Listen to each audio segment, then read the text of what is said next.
और अब बात करेंगे अतीक की पत्नी शाइस्ता परवीन उमेश पाल मर्डर का मास्टरमाइंड, जिसे प्रयागराज शूटआउट के बाद लेडी डॉन के नाम से पुकारा जाने लगा है। आखिर कहां है, उसे कौन बचा रहा है, कई सवाल है जिसकी तलाश पुलिस कर रही है। लेकिन सूत्रों की माने तो शाइस्ता प्रयागराज में ही है और बुर्का गैंग के साथ पुलिस को चकमा दे रही है। कैसे लेडी डॉन को बुर्का गैंग बचा रहा है, देखिए रिपोर्ट।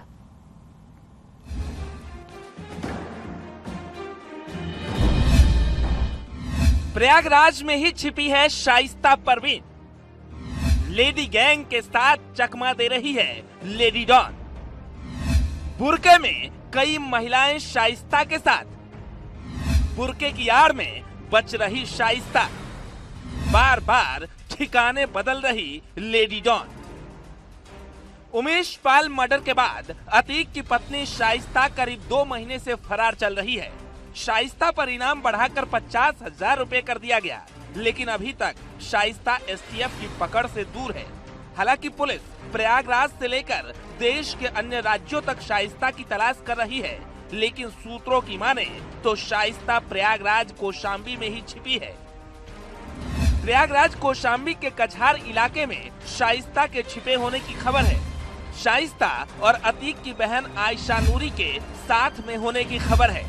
शाइस्ता के साथ और भी कई महिलाएं हैं जो बुर्के में रहती हैं। शाइस्ता और आयशा लगातार लोकेशन बदल रही है। दोनों रोजाना मोबाइल और नंबर बदल रही है। शाइस्ता के साथ शूटर साबिर के होने की भी खबर है, जो साये की तरह शाइस्ता के साथ रहता है। बताया जा रहा है कि शूट आउट कांड के बाद से लगातार शाइस्ता परवीन कौशाम्बी और प्रयागराज से सटे उन गांवों में छिपी हुई है जहां पर माफिया अतीक अहमद के बिरादरी के लोग बड़ी संख्या में रहते हैं। ऐसे में यूपी एसटीएफ की टीम अब माफिया अतीक अहमद की पत्नी शाइस्ता परवीन की गिरफ्तारी के लिए अपनी तलाश तेज कर दी है। बुर्के में होने के कारण शाइस्ता को पकड़ पाना पुलिस के लिए किसी चुनौती से कम नहीं, लेकिन पुलिस लगातार प्रयागराज कौशाम्बी के उन ठिकानों पर छापेमारी कर रही है जहां शाइस्ता के छिपे होने की आशंका है। उन गांवों में शाइस्ता की तलाश की जा रही है जहां अतीक के बिरादरी के लोग बड़ी संख्या में रहते हैं। पुलिस ने प्रयागराज के हटवा, मरियाडीह, भरेठा गांव में छापेमारी की है, तो वहीं कौशाम्बी के उजेहनी, सैयद सरावा और महगांव में भी छापेमारी की है। सोर्सेस के हवाले से खबर सामने आ रही कि यूपी एसटीएफ की टीम ने प्रयागराज और कौशाम्बी से सटे 7 अलग अलग स्थानों पर छापेमारी की है। पिछले 24 घंटे से यूपी एसटीएफ की टीम के द्वारा यह छापेमारी की जा रही।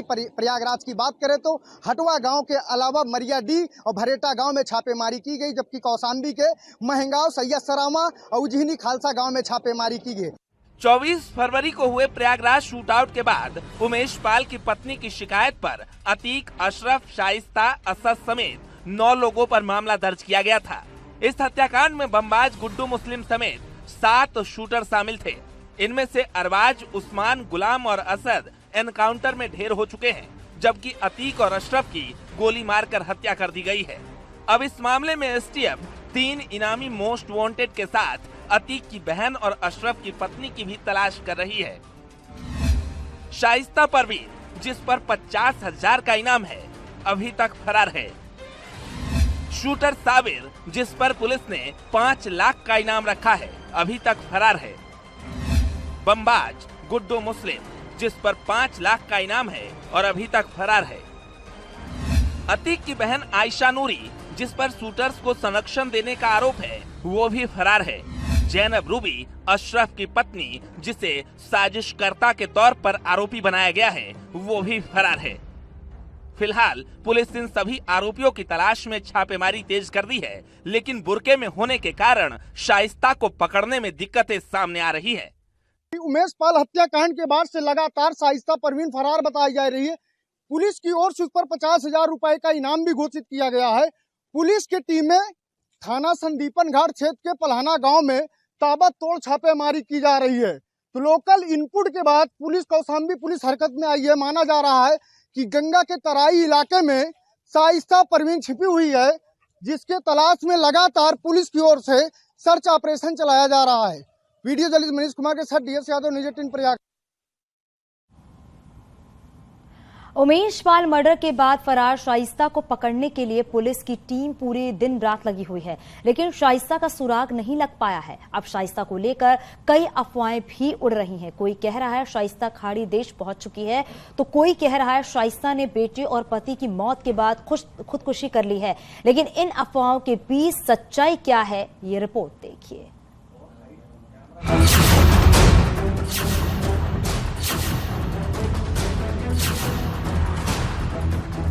माफिया अतीक अहमद की पत्नी शाइस्ता परवीन कहां है, इसकी खबर किसी को नहीं है। पुलिस पकड़ने की तमाम कोशिशें कर रही है, लेकिन इसी बीच प्रयागराज में अफवाहों का बाजार भी गर्म है। कई अफवाहें उड़ रही है, जिसमें अफवाह नंबर 1, खाड़ी देश पहुंची शाइस्ता। चर्चा है कि अतीक अहमद ने अपनी पत्नी शाइस्ता को पहले ही सुरक्षित जगह पहुंचा दिया था। शाइस्ता खाड़ी देश में है और सुरक्षित है, लेकिन वहां से शाइस्ता का वापस आना मुश्किल था, इसलिए वो बेटे और पति के जनाजे में नहीं आई। अफवाह ये भी है कि शाइस्ता के विदेश जाते ही बेटे और पति की हत्या हो गई। अफवाह नंबर 2, शाइस्ता ने आत्महत्या की। शाइस्ता न बेटे के जनाजे में आई, न पति के कब्र पर। ऐसे में तरह तरह की अफवाहें सामने आने लगी, जिससे प्रयागराज पुलिस भी हैरान हो गई। प्रयागराज की गलियों में अफवाहें ये भी उड़ी कि बेटे और पति की मौत के बाद शाइस्ता परवीन ने कहीं खुदकुशी तो नहीं कर ली। अफवाह नंबर 3, बेटे के कब्र पर पहुंची शाइस्ता। अफवाह नंबर 4, कब्र से लिपट कर रोई शाइस्ता परवीन। सबको उम्मीद थी कि बेटे के जनाजे में शाइस्ता या तो सरेंडर करके पहुंचेगी या फिर चोरी छिपे आ सकती है। पुलिस ने पूरी ताकत के साथ शाइस्ता को पकड़ने का प्लान भी बनाया, लेकिन शाइस्ता नहीं आई। अब अफवाह ये है कि शाइस्ता बीते शनिवार को सुबह अपने बेटे असद के कब्र पर गई थी और शाइस्ता के साथ अतीक की बहन आयशा नूरी भी थी। अफवाह ये भी है कि बेटे के कब्र से लिपटकर शाइस्ता खूब रोई और फूल चढ़ाकर वापस चली गई। अफवाह नंबर 5, शाइस्ता ने सरेंडर किया। अतीक और अशरफ की हत्या के बाद अफवाह फैल गई कि शाइस्ता पति को मिट्टी देने के लिए कब्रिस्तान पहुंच चुकी है। अफवाह उड़ी कि शाइस्ता ने सरेंडर कर दिया है, जिसके बाद उसको लेकर पुलिस कब्रिस्तान पहुंची है। लेकिन ऐसा नहीं था। बुरके में अशरफ की पत्नी और उसकी बेटियां थी। वही पुलिस अतीक के दोनों नाबालिग बेटों को लेकर कब्रिस्तान पहुंची थी। इसी तरह की कई अफवाहें प्रयागराज में फैली। कहीं उपद्रव की अफवाह, तो कोई कह रहा था गुड्डू मुस्लिम पकड़ा गया। तो नैनी जेल में बंद अतीक के बेटे अली को लेकर भी अफवाह उड़ी कि उसने खुद को चोट पहुंचाया, जिसके बाद पुलिस को अफवाहों का खंडन करना पड़ा। फिलहाल शाइस्ता समेत मामले के 3 मोस्ट वांटेड फरार हैं, जिसकी तलाश पुलिस कर रही है। Bureau report, news 18।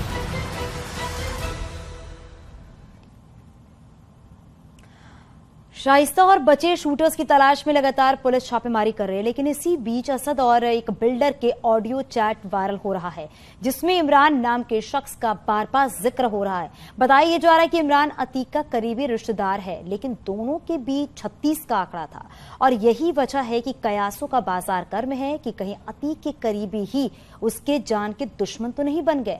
इमरान और मोहम्मद मुस्लिम आखिर क्यों लगातार मुलाकात कर रहे थे? क्या उमेश पाल हत्या के बाद इन दोनों ने मिलकर कोई साजिश रची?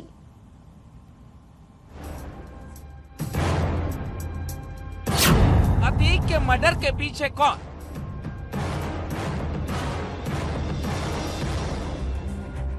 अतीक के रिश्तेदार पर साजिश की सुई।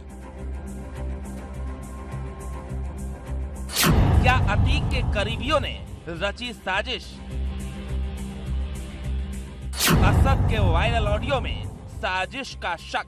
नहीं, अभी तुमने जो तुमने इमरान की बात किया ना, इमरान देखो ऐसा है कि इमरान तुमको पता है कहाँ रहते हैं कहाँ नहीं रहते, तुम्हारी जानकारी में भी है। इमरान कहाँ रहता है कहाँ नहीं रहता है मुस्लिम साहब हम नहीं जानते। नहीं, सुन तो लो हमारी बात। और अगर कोई मसला मसाइल हमारे साथ बचपन से हमारे दोस्त भी रहे, कोई मसला मसाइल है, कभी फोन फान आता है तो हम इनकार तो कर नहीं सकते किसी को। वही बात है ना कि 12:30 भाई तक हम भी देखते हैं गाड़ी आपके यहाँ। नहीं, हमारे यहाँ बहुत से लोग हैं, पता नहीं कौन मिलने आता है, किससे मिलने आता है। आज तो आए थे, मुलाकात करके भी चले गए किसी के साथ। ये ऑडियो उमेश पाल हत्याकांड से पहले बीते 9 जनवरी की बताई जा रही है, जिसमें अतीक का बेटा असद बिल्डर मोहम्मद मुस्लिम को पहले धमकाता है, फिर मोहम्मद मुस्लिम और इमरान के मिलने पर नाराजगी जताता है। ऑडियो में असद मोहम्मद मुस्लिम से कहते हुए साफ सुनाई दे रहा है कि इमरान अंदर है, इसलिए गेट नहीं खोल रहे। इमरान साहब अंदर नहीं है, इमरान साहब की गाड़ी सिर्फ खड़ी है। नहीं, इमरान नहीं अंदर, इमरान नहीं है। अच्छा, वो इमरान तो जो है रोजाना आते हैं, 4-4 घंटा बैठते हैं। नहीं, आज उनकी गाड़ी खड़ी है, कोई काम से आए तो फिर निकल गए किसी के साथ। अच्छा, वो हमें शायद गलत गाड़ी देख लिया होगा, रोज हम देखते हैं 12:30-1 तक खड़ी रहती है गाड़ी। नहीं, ऐसा नहीं ना, कोई गाड़ी कहीं हो सकता है, किसी से मिलने आते हो, नहीं कह सकते। आज मुलाकात हुई थी हमारी। अच्छा, वो आपसे मिलने आते ना होंगे, मुस्लिम साहब और किसी से मिलने आते होंगे? नहीं, हमसे मिलने का वो तो फोन पे बातचीत, तो आदमी कोई काम रहता है तो आदमी होता ही है, तो हम लोग बचपन के दोस्ती भी रही है। वो बात तो है, समझ रहे हो। मगर गेट नहीं खोला गया, ये ठीक नहीं है मुस्लिम साहब। हम फिर जो है, अरे हम तो यार है नहीं, हम कैसे तुमको बता दें। अगर हम होते तो हम होते तो मुलाकात क्यों नहीं करते? मुलाकात करने में क्या दिक्कत है? हमें वही तो बात है ना कि आपसे मुलाकात करने में कोई दिक्कत है नहीं, मगर इमरान साहब है तो आप गेट नहीं, इमरान नहीं है भैया, कोई बात माना करो हमारी बात। अगर हम कह रहे हैं तो हम भी कुछ कह रहे हैं मुस्लिम साहब। अगर इमरान हुई है तो तुमको हम क्या बताएं? जाओ, चले जाओ, देख लो वहाँ घर खाली है कि नहीं है। हमारे घर पे कभी कोई हमारे घर पे कोई नहीं आता। असद और मोहम्मद मुस्लिम के ऑडियो चैट में जिस इमरान का नाम सामने आ रहा है, वो अतीक का करीबी रिश्तेदार है, लेकिन दोनों के बीच 36 का आंकड़ा था। अतीक और अशरफ की हत्या के बाद अब उसके करीबियों और दुश्मनों पर जांच की सुई घूम गई है, और उन्हीं में से एक है इमरान। इमरान अतीक का सगा साढ़ू है। पहले अतीक के साथ काम करता था।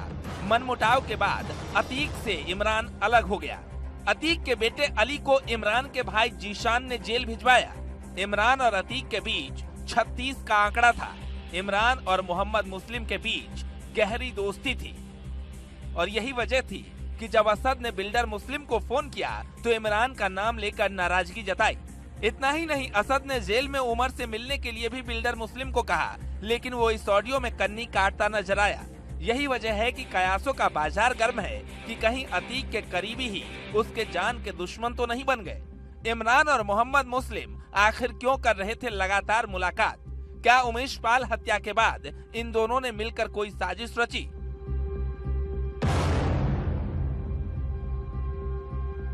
ये सवाल इसलिए भी और गहरा जाता है क्योंकि 7 जनवरी का अतीक अहमद का व्हाट्सएप चैट भी वायरल हो रहा है, जिसमें अतीक मोहम्मद मुस्लिम को धमकाकर एक्सटॉर्शन करता नजर आ रहा है।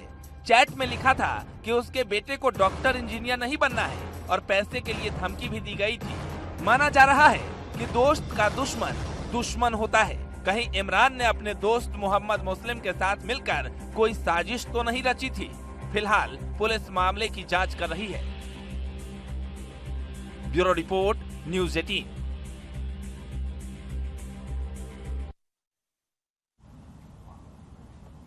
अतीक अहमद की मौत पर रुदाली गैंग मातम मना रहा है, कब्र पर चादर चढ़ा रहा है और अतीक के समर्थन में पोस्टर के साथ ही नारे लगा रहा है। ये वो लोग हैं जिन्हें हत्या मर्डर में धर्म दिखता है, क्योंकि अतीक शूटआउट के सियासी रहनुमा भी अब एक्टिव हो गए हैं।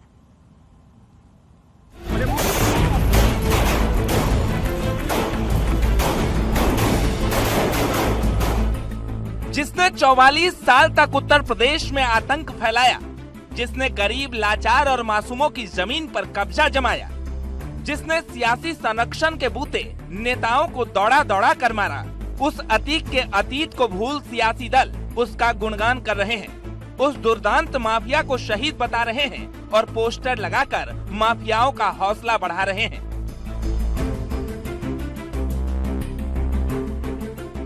ये तस्वीर नहीं, उस माफिया के समर्थन की सच्चाई है जिसे कांग्रेस पार्टी शहीद बता रही है। भले ही अतीक का पोस्टर महाराष्ट्र की सड़कों पर लगा हो, लेकिन इसके पीछे की नीयत यूपी से सामने आ रहे हैं। पुलिस ने भले ही महाराष्ट्र के बीड में 3 आरोपियों को गिरफ्तार कर लिया, लेकिन कांग्रेस नेता अतीक और अशरफ के मर्डर को कानून की हत्या बता रहे। तो प्रयागराज में कांग्रेस के पार्षद प्रत्याशी रज्जू भैया ने अतीक को शहीद का दर्जा देने के साथ ही भारत रत्न देने की मांग कर दी। मैं कांग्रेस का वार्ड नंबर 43 से पार्षद प्रत्याशी हूं और मैं ये मांग करता हूं कि अतीक अहमद को भारत रत्न दिया जाए। और क्योंकि जनपत्नी भी थे, वो शहीद हुए हैं, उनको शहीद का दर्जा दिया जाना चाहिए और अतीक अहमद को शहीद का दर्जा दिया जाना चाहिए। नाम राजू सिंह उर्फ रज्जू भैया है। इनको अतीक में शहीद नजर आ रहा है। रज्जू इकलौता कांग्रेस नेता नहीं जो अतीक के समर्थन में खड़ा हुआ, बल्कि कांग्रेस राज्यसभा सांसद प्रमोद तिवारी ने अलग अंदाज से अतीक की हत्या का विरोध जताया, जिस पर बीजेपी नेता मुख्तार अब्बास नकवी ने करारा पलटवार कर दिया है कि उत्तर प्रदेश में कानून व्यवस्था नाम की कोई चीज नहीं रह गई। लोग डरे हुए, सहमे हुए। जिस तरीके से जो भाषा बोली गई, उनका दुष्परिणाम सब सामने आ रहा है। तो मैं कहना चाहता हूं कि मुझे सबसे ज्यादा चिंता उत्तर प्रदेश में, अपने उत्तर प्रदेश को है कि जहां ऐसा वातावरण होगा वहां पूंजी निवेश कोई कैसे करेगा। सिर्फ उत्तर प्रदेश में नहीं, जहां जहां भाजपा शासित राज है वहां कानून व्यवस्था सबसे बड़ी कैजुअलिटी। कानून व्यवस्था नाम की चीज नहीं रह गई। चाहे क्राइम हो चाहे क्रिमिनल हो, उस पर किसी भी तरह का कम्युनल कलर चढ़ाने की कोशिश नहीं होनी चाहिए। क्राइम क्राइम है, क्रिमिनल क्रिमिनल है। जहाँ तक सवाल है, कुछ लोगों की ये एक बहुत पुरानी आदत हो गई है कि सेकुलर चोला और कम्युनल खेला।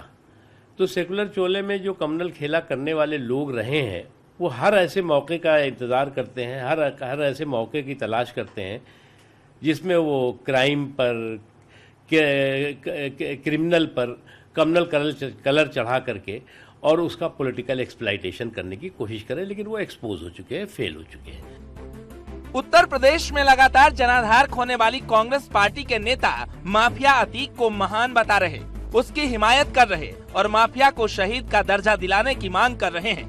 लेकिन जैसे ही कांग्रेस नेता राजकुमार की तरफ से विवादित बयान सामने आया, यूपी पुलिस ने उसे हिरासत में ले लिया। लेकिन अतीक के समर्थन में सिर्फ कांग्रेस ही नहीं, बल्कि समाजवादी पार्टी के सांसद की सूरत भी अतीक की मूरत के लिए व्याकुल है, क्योंकि इन्हें लगता है कि मुस्लिम वोट पाने के लिए इसकी जरूरत है।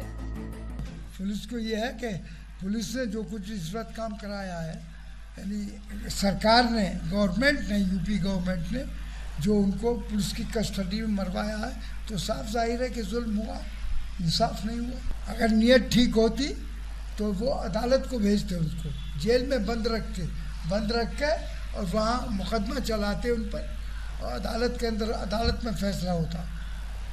निचली अदालतें मौजूद हैं, सुप्रीम कोर्ट भी मौजूद है।